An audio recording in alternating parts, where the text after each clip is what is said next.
Magandang araw kabayan, I'm Chris Cervantes and I will guide you. Ang pangunahing dahilan kung bakit ako gumawa ng financial plan para makatigil agad sa pagbabarko ay ang kagustuhan kong makasamang anak ko sa kanyang paglaki. When I started my financial planning, isa pa lang ang anak ko noon, si Matthews. At nung pinanganak siya, katulad ng karamihang tatay na si Man, ang hirap ng pakiramdam. Nung pag-alis ko na nandiyan na yung anak ko, ang bigat-bigat. Nung time na kami pa lang ng asawa ko, mabigat na. Tuwing nagpapaalam ako sa kanya, ang bigat sa kalooban. Pero nung nandiyan na ang anak namin, mas lalong bumigat sa aking kalooban. Kaya pinangako ko sa sarili ko na hindi na ako dapat nagbabarko pagtungtong ng anak ko ng 6 years old. Kaya naman kahit na mabigat, midadali ko ang pagsakay ko na nilimitahan ko ang aking bakasyon para lang mas maging mabilis ang pagtupad ng aking pangarap. Hindi ako masyadong nagbabakasyon ng matagal kasi naiisip ko di naman ito maaalala ng baby ko. Pero ayokong pagtungtong niya ng 6 years old, wala ako sa mga alaala niya na kung saan mas malawak na ang memory niya.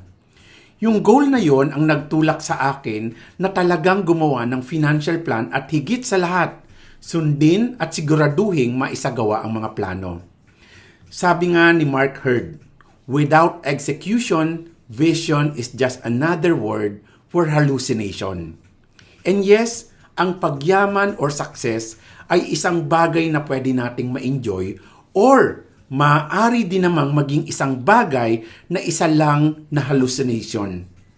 Nasa iyo ang desisyon. Mag-hallucinate ka na lang ba habang buhay or gusto mo itong ma-enjoy? For sure, bilang seaman, lahat tayo mayroong pangarap. At kadalasan ng pangarap na ito ay lumalabas tuwing maalon. And if I can be honest with you, mga kabayan, isa pang dahilan kung bakit gusto kong tumigil agad sa pagbabarko ay dahil mahina ako sa alon. Madalas, tuwing binabagyo ang barko, hindi yung paglubog ng barko ang iniisip ko.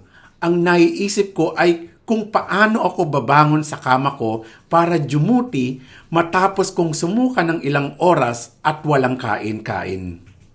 At habang nasa bridge ako, walang mintis. Ang bukang bibig ng mga kagwardya ko ay, "Sir, for sure, magninegosyo na talaga ako." Ang hirap ng ganitong buhay.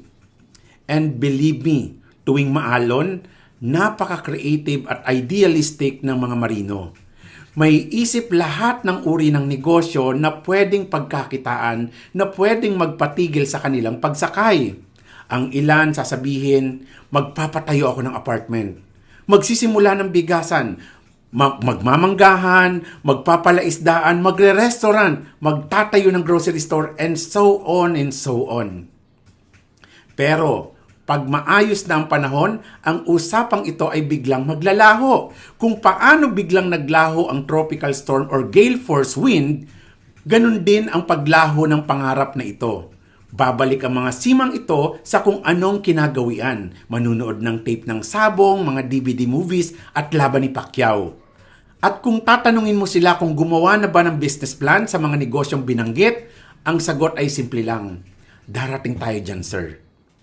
Pero paano ka darating doon kung di mo ito sisimulan? Usual na ang usapang negosyo sa tuwing maalon. Pero pag kalmado na ang dagat, kalmado na rin ang kanilang mga pangarap. At pagdating sa puerto matapos ang mooring at isinigaw na ang all secured, unahan na sa paglabas. Dala ang kanilang pinaghirapang dolyar at babalik sa barko bit-bit ang mga bags ng kanilang pinamili or worst, walang bit-bit kundi ang kanilang golden memories sa kung ano ang nangyari sa labas. I'm sure kabayan, the fact na pinapanood mo itong videong ito, isa lang ang ibig sabihin nito. Hindi ikaw ang taong sinasabi ko sa topic kong ito. Hindi ka kasama sa mga usual na seafarers na negosyante lang tuwing maalon. Pero, ang punto kabayan, maaring hindi ka nga kasama sa kanila. Pero ang kawalan ng plano at aksyon sa pangarap mo ay halos walang kaibahan sa mga iba nating kabaro. It's about time for you to start making your passage plan for your goals.